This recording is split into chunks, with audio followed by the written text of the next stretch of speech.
I had to do a lot of research to my magazine cover to try and make it feel like a horror magazine. A horror magazine cover tends to be very indie styled. There isn't very much in terms of the mainstream, as they're normally a multi genre type industry. For example, Empire, which covers a wide range of films, and it was hard to find a specialist in horrors. But what I had noticed from most horror film magazine covers was the overly exaggerated use of blood. There was a lot of it, and it was a lot of red colouring and very vibrant colours that stood out with an appealing image that caught the reader's attention.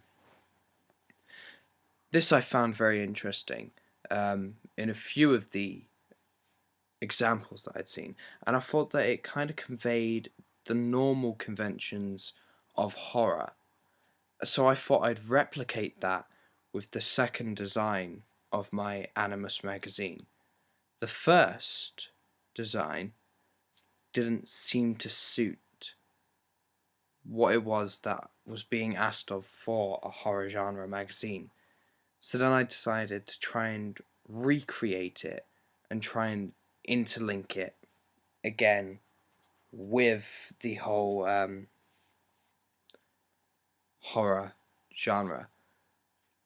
So I looked at trying to use a more worried and concerned model picture as opposed to the first one that I used to try and add some sort of eerie suspense to it. And I also looked at adding the fake blood, which sort of fit in with the research that I did about the whole horror conventions for magazines and that, where red is overly used and it's used in a way that makes it stand out as opposed to making it just look too bad.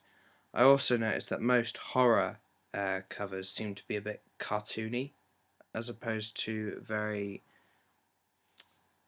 blocky like mainstream magazine covers, and I thought this was a good way to go about it.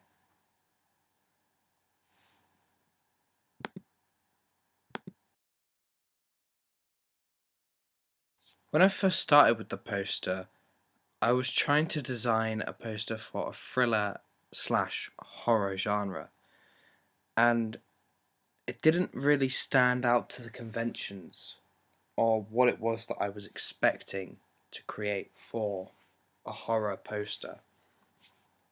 So I looked at redesigning it and implying some of the adding some of the research that I'd taken earlier on in the year and really trying to increase the real conventions of horror in this poster.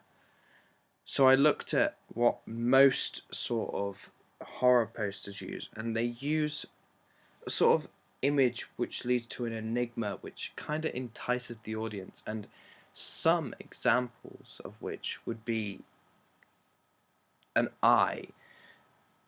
It can seem kind of clichéic, however, using the eye and editing it to be very red and stand out like it does work very well for horror films, as it makes it seem more eerie and it looks more intimidating and makes you want to know more. I then decided to incorporate that with the mystery and the complete eerie nature of it by creating the smoky background with the shattered glass that gives it that sharp edge that stands out to be a horror film and makes it look impacting for an audience, as instead of just being a boring poster which doesn't stand out. I did a lot of research earlier on in the year into posters, and I thought that I'd done one which worked very well for horrors, but in fact I got some feedback on it and actually it didn't seem to be what it was that I wanted. So I went and redesigned it, and comparing it with some of the other posters and that I've seen, actually I prefer it to that because it feels like more of a horror poster it seems to convey these conventions which I needed for the horror genre, and I think it worked very well.